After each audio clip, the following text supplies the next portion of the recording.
So okay, try na natin magsaing. So saksak na natin. Ayan, power. Mayroon na siyang bigas. So try natin kung maluluto yan. So press para mag-cook. Yun, umilaw siya. So okay, hintayin natin kung makakaluto na siya. A few moments later. So okay, ayan, nag-warm na. Ibig sabihin luto na yan. Charan! Ayun. O, di ba? Luto na. So, yan lang naging problema. Yung magnetic pressure niya. So, siyempre, konting inin pa. Kain na. 5, 4, 3, 2, 1, 0.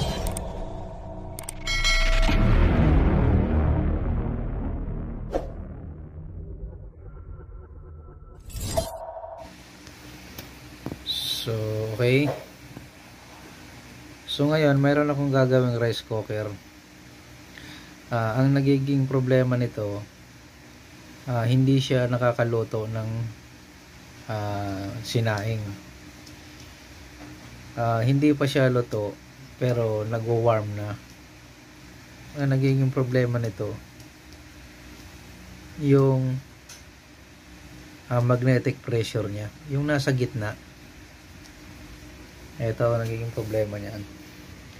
Ayan, makikita nyo naka-warm. Ayan. Pag pinindot ko siya, magkukook. Pero ang nangyayari niyan, hindi pa naluluto yung bigas. Nagwa-warm na siya. So ang naging problema niyan, yung magnetic pressure. Kung makikita nyo, andito yan sa may gitna. Ayan. Ayun sa gitna na yan. Yan yung magnetic pressure. So, yan ang papalitan natin. So, okay. Subukan natin. So, mayroon akong nabili na ito. Ito yung magnetic pressure. So, bali, in-order ko siya sa Shopee. Ayan, halos 120 pesos lang ata. So, mura lang naman ito. 75 pesos. Hindi ko nagkakamali. So, syempre, doon sa shipping fee, kailan mo magbayad. So, hindi nga abot 120 pesos. O, sabihin natin 150 kaysa bibili ka ng panibagong rice cooker.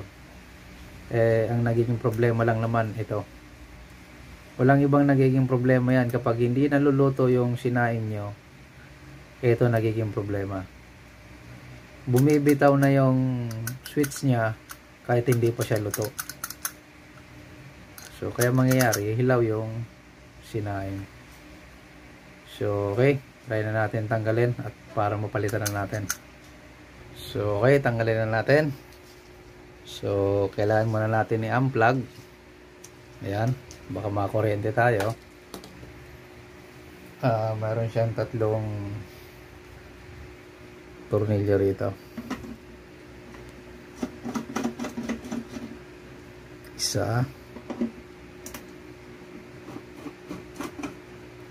Dalawa.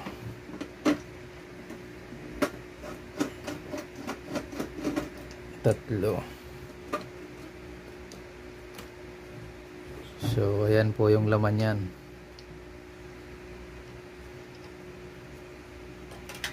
So, kailangan natin tanggalin yung nasa gitna. Kukuha lang kayo ng long nose. Ayan.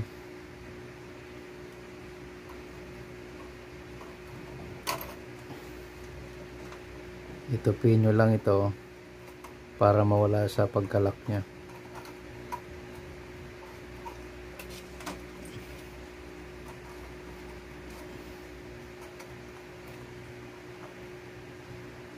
Ayan, papasok na yan. Ayan,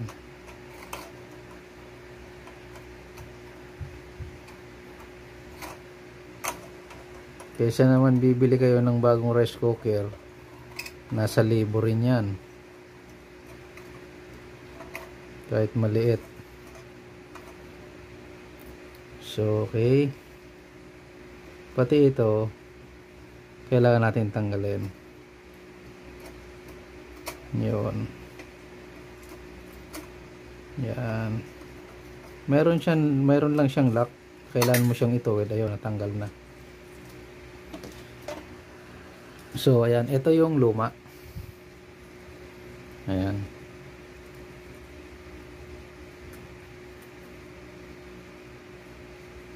so ang gagawin ko, papalitan ko siya ng buo.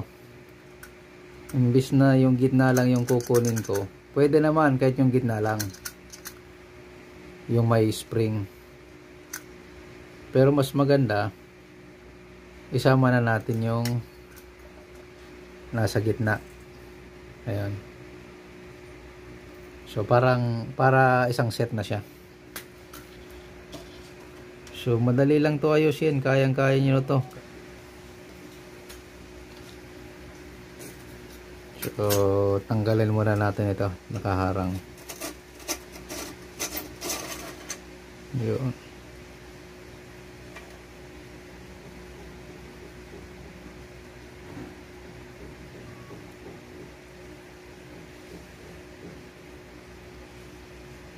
So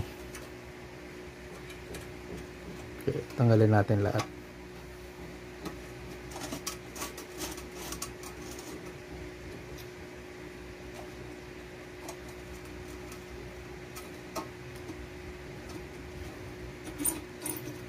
Para mas buwelo natin magawa pag wala nang kabit.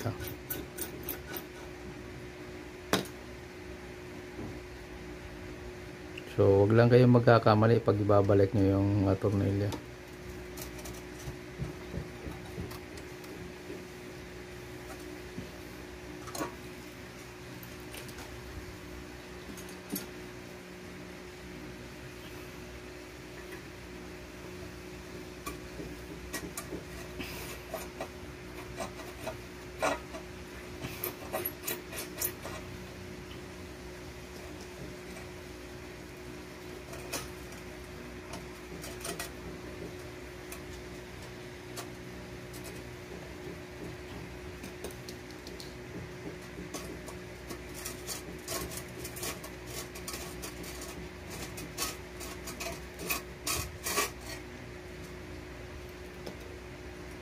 So ayan, natanggal na siya. Ito yung pinaka heater nya. Ito yung paikot na yan. Yan yung nagbabaga. Kung mayroon kayong lutuan yung parang katol, yan yun. So okay, kailangan natin tanggalin to.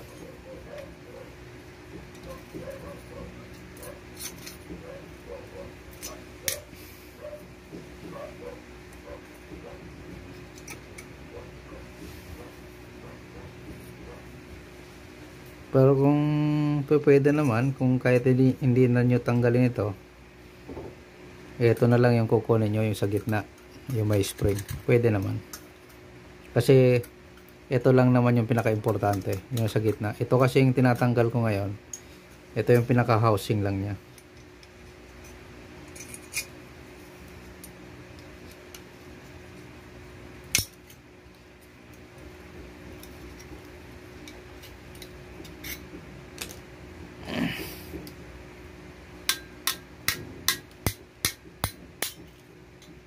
So ayan, tanggal na.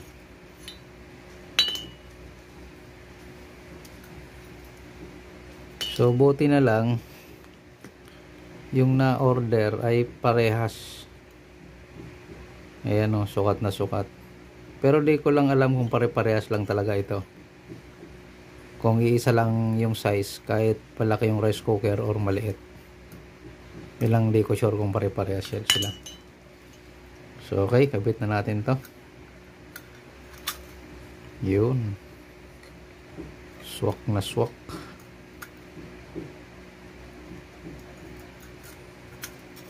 So bago natin i-lock, tatanggalin muna natin to. Ito para maitulak natin tong lock nya kabilaan. So kaya nga medyo matrabaho kapag papalitan mo itong housing.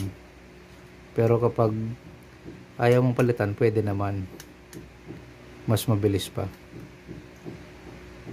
Ayun, tanggalin lang natin yung lock.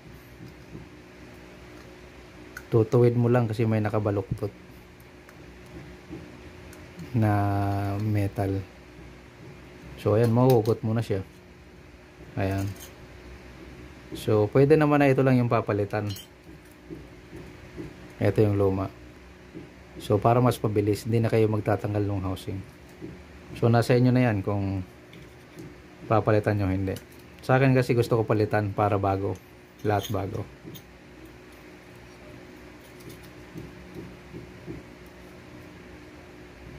So okay, yan. So lalak na natin.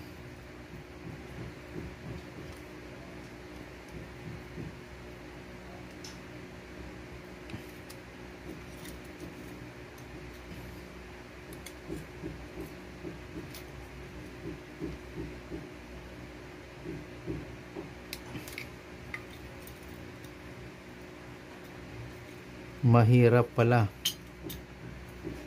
ang pag-lock nito. So ngayon ilalak na natin. Kailangan natin ng flat.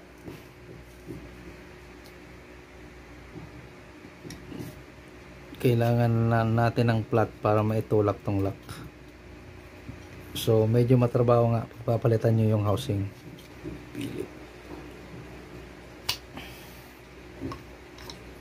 So baliktaran kasi ito, flat saka pilip.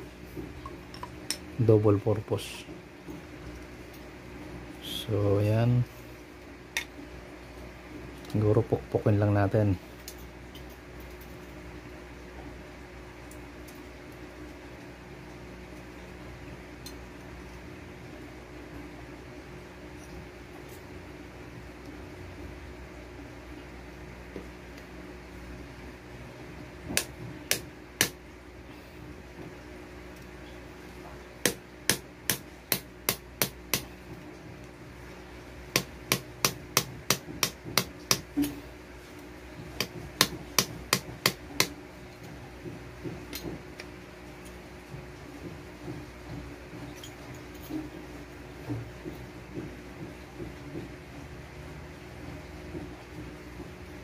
Tapos sa kabila.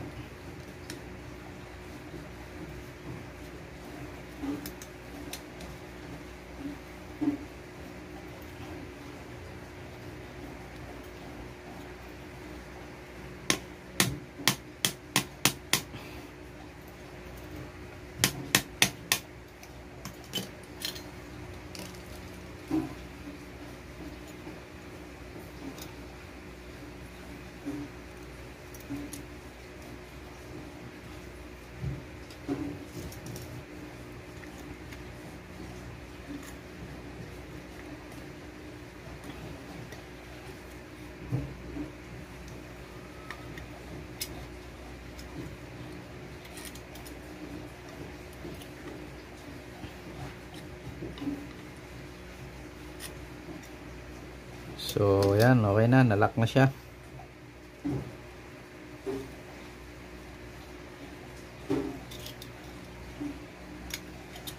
So medyo nga matrabaho kapag tatanggalin mo pa yung housing.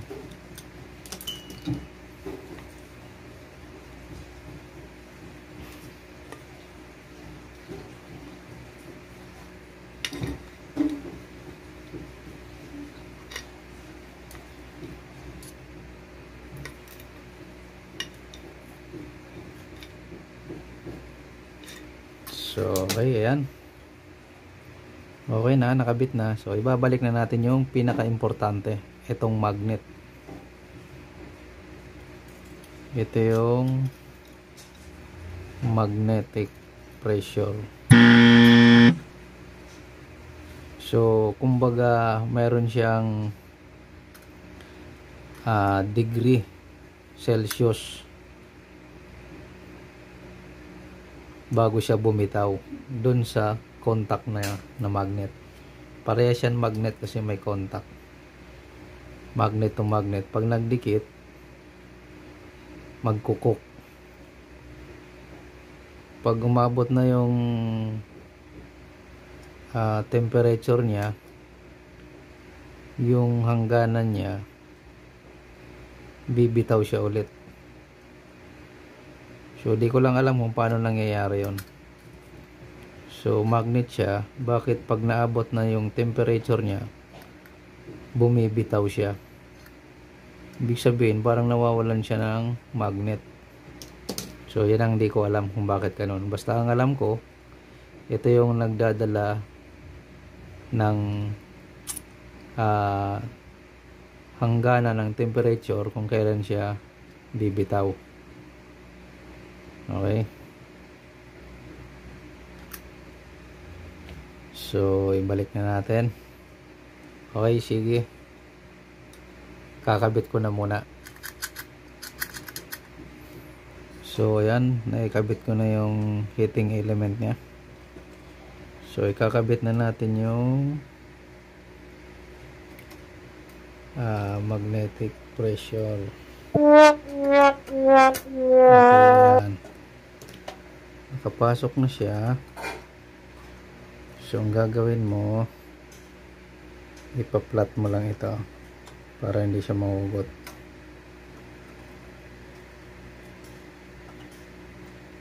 Okay, so okay na yan. Magsuswitch yan kapag diniinan mo ito. Ayan. So parang dinagyan mo na siya ng ganito. Alam mo, may sasaingin ka na, kailangan lulubog kasi ito. Yan. Kasi hindi siya magsuswitch dito hanggat di mo siya nilulubog. At pindutin mo ito, hindi yan magsuswitch. Kasi hindi umaabot yung magnet. So kailangan lulubog yan, papantay siya rito sa heater niya. So yan, pag linubog ko yan, pag pinindot ko ito, magsuswitch yan. Okay, yan. Nag-switch na. Pag binitiwan ko to, babalik yan. Ayun. So yun ang purpose ng magnet. So ang magnet na yan, yan yung nagko-control nung init nung sinasaing. So try natin. Try natin saksak kung magkukok pa siya o hindi. Ayan, umilaw siya. Ayan, oh. So kailangan pag diniinan mo siya nang walang laman, hindi yan magkukok. Ayan, oh, bumabalik. Pero kapag diniinan ko to, yung gitna, pinrest ko ito, ayan, magkukok siya. Ayan, nakailaw. Pag binitiwan ko, babalik. So okay. So ngayon, tingnan natin kung anong laman ito. Yung luma. So okay. I-unplug muna natin. So tingnan natin kung anong itsura nito. Kung bakit siya nag-automatic kapag luto na yung sinaing. Okay.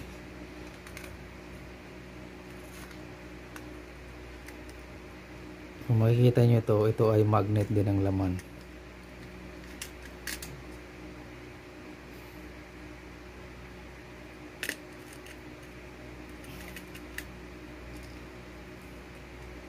Ayan, durog na. Yun. Kaya siguro hindi na siya umaabot sa tamang temperature. Ayan, oh.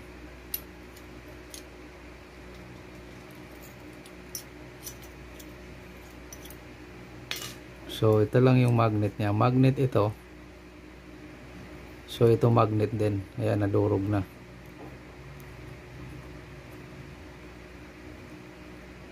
Ito yung pag nag-switch, ito yung magdidikit dito. Ayan. Nadurog na siya. Yun.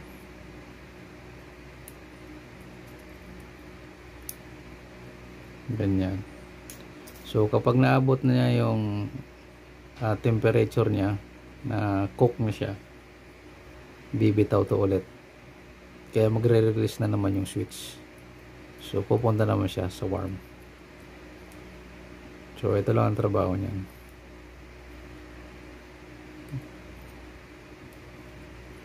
Kaya kapag hindi kayo nakakaluto ng sinaing sa rice cooker, ito lang ang salarin. Wala nang iba. Okay? Sana may natutunan kayo sa video na ito. Tip ko ito sa mga mayroong mga rice cooker na sayang lang, minsan kaya pang ayusin, tinatapon lang, bibili na naman ng bago ulit. Pero choice nyo yan. Kapag sira ang rice cooker nyo na hindi kayo nakakaluto, ito lang ang problema. Bili lang kayo sa Shopee, pero 75 pesos isang set. Pero kung magpapalit kayo, wag na niyang palitin itong housing. Wag niyo lang palitan ito. Mas matrabaho kaysa yung ito lang yung kukunin nyo, yung sa gitna, yung may spring. Mas madaling gawin. Yan.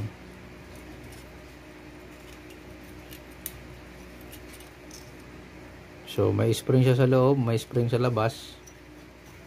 Yan. So okay, ibalik na natin to. So mamaya try natin kung makakaluto siya at magsasaing na tayo, para masubukan natin kung okay yung pinalit natin na magnetic temperature.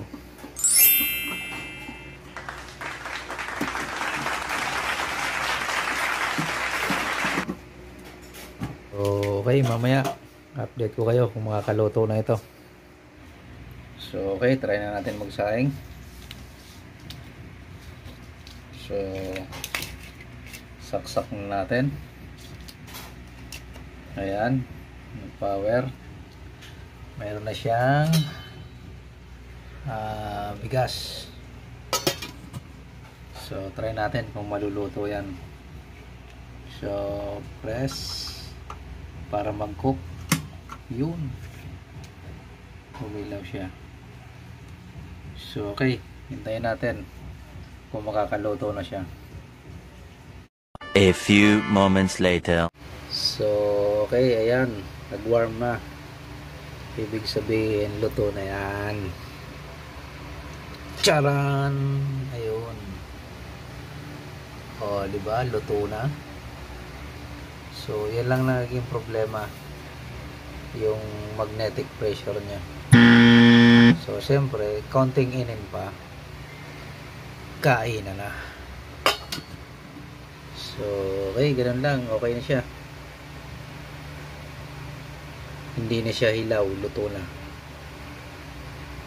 So okay, hanggang dito na lang ang aking vlog. So sana may natutunan kayo. So okay, bye bye.